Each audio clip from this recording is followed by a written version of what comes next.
అనగనగా ఒక ఊరిలో ఒక అన్నయ్య ఒక తమ్ముడు ఉన్నారంట.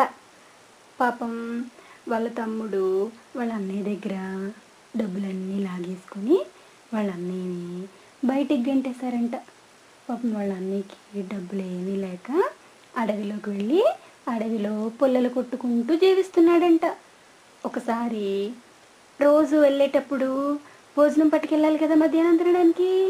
భోజనం పట్టుకెళ్ళి ఆ భోజనం చెట్టుకు కట్టుకుని పుల్లలు కొట్టుకుని పుల్లలు పట్టణంలో అమ్ముకుని ఆ డబ్బులతో ఇంట్లో కావాల్సినవన్నీ కొనుక్కుని జీవిస్తున్నాడంట.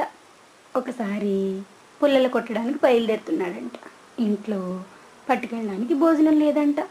పాపం వాళ్ళ ఆవిడ, ఏమండి ఈరోజు భోజనం లేదు, ఏం చేయమంటారు అని అడిగిందంట.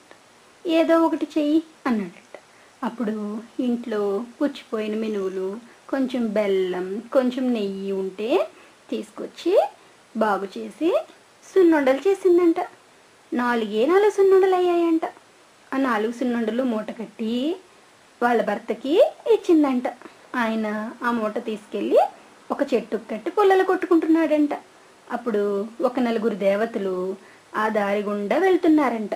వాళ్ళకి మంచి వాసన వస్తుంది, ఇదేంటో చూద్దామని కిందకొచ్చి ఆ మూట విప్పుకొని తలా ఒక సున్నుండ తిన్నారంట.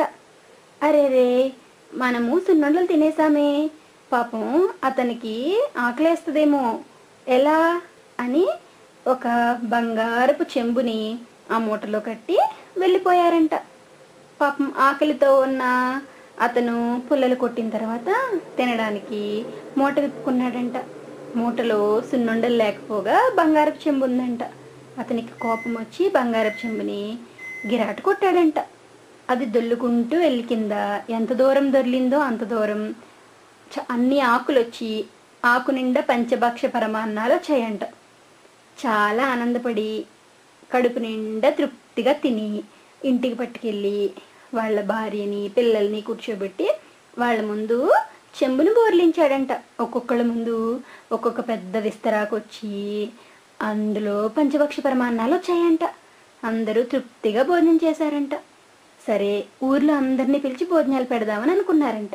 ఒకరోజు ఊర్లో అందరినీ పిలిచి వాళ్ళ తమ్ముడిని కూడా పిలిచి భోజనాలు పెట్టారంట. అందరి ముందు చెంబులా ఇలా బోర్లించుకుంటూ వెళ్ళంగానే అందరి ముందు ఒక ఆకు వచ్చి ఆకు నిండా పంచభక్ష పరమాన్నాలు వచ్చాయంట. అందరూ తృప్తిగా తిని వెళ్ళారంట. వాళ్ళ తమ్ముడికి వాళ్ళ అన్న దగ్గర ఆ చెంబు ఎట్లా వచ్చింది అని ఆశ కలిగిందంట.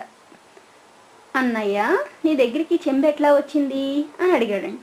వాళ్ళ అన్నయ్య జరిగిన పద్ధతి అంతా చెప్పాడంట. అప్పుడు తమ్ముడు అయితే సరే అని అన్నింట్లో ఏమీ లేక 4 సున్నుండలు పట్టుకెళ్తే తమ్ముడింట్లో అన్నీ ఉండి కూడా 4 సున్నుండలు తీసుకుని చెట్టుకు కట్టి పుల్లలు కొట్టుకుంటున్నాడంట. అప్పుడు 4 దేవతలు వెళ్తూ వెళ్తూ ఆగి 4 సున్నుండలు బాగున్నాయని తినేశారంట. తినేసి ఒక చెంబు కట్టేసి బంగారపు చెంబుని వెళ్ళిపోయారంట. అప్పుడు తమ్ముడు పుల్లలు కొట్టడం ఆపి వచ్చి చెంబు ఉందా లేదా అని చూసుకున్నాడంట. బంగారపు చెంబు ఉందంట. ఉందిరోయ్ అనుకుని చెంబు తీసి ఇట్లా బోర్లించాడంట. బోర్లించగానే 2 మనుషులు వచ్చి ఒక అతను గట్టిగా పట్టుకుని ఒక అతను గుండు గీసేశాడంట. గుండు గీసేశాడంట. గుండు గీసేస్తే ఏంటి ఇట్లా జరిగింది, ఇంటికి పట్టుకెళ్తే అప్పుడు అన్నం వస్తుందేమో అనుకుని ఇంటికి తీసుకెళ్ళి వాళ్ళ భార్యని పిల్లల్ని కూర్చోమని అందరి ముందు చెంబెట్లా బోర్లించాడంట. ఒక్కొక్కళ్ళ దగ్గర 2 మనుషులు వచ్చి ఒక మనిషి గట్టిగా పట్టుకుని ఇంకొక మనిషి గుండు గీసేశాడంట. ఇదేంటి ఇట్లా జరిగింది, ఒకవేళ ఊర్లో అందరినీ పిలిస్తే అప్పుడు భోజనం వస్తుందేమో అని ఊర్లో అందరినీ భోజనాన్ని పిలిచారంట. ఆహా, డబ్బులున్న వాళ్ళు భోజనాన్ని పిలిచారు, బాగా స్వీట్లు హోటల్లో వేసి భోజనాలు పెడతారని ఊర్లో అందరూ భోజనానికి వచ్చారంట. అందరి ముందు ఇట్లా ఇట్లా చెంబు బోర్లించుకుంటూ వెళ్ళారంట. ఒక్కొక్కళ్ళ దగ్గర ఇద్దరు మనుషులు వచ్చి ఒకళ్ళు గట్టిగా పట్టుకుని ఒకళ్ళు గుండు గీసేశాడంట. అప్పుడు భోజనానికి వచ్చిన వాళ్ళందరూ వాళ్ళ తమ్ముడిని, ఇదేం పద్ధతి అయ్యా, భోజనానికి పిలిచి మమ్మల్ని గుండు గీయిస్తావా అని అందరూ తిట్టారంట. సో అందుకనే దురాశ దుఃఖానికి చేటు అంటారు. దురాశ పడకూడదు, అర్థమైంది కదూ.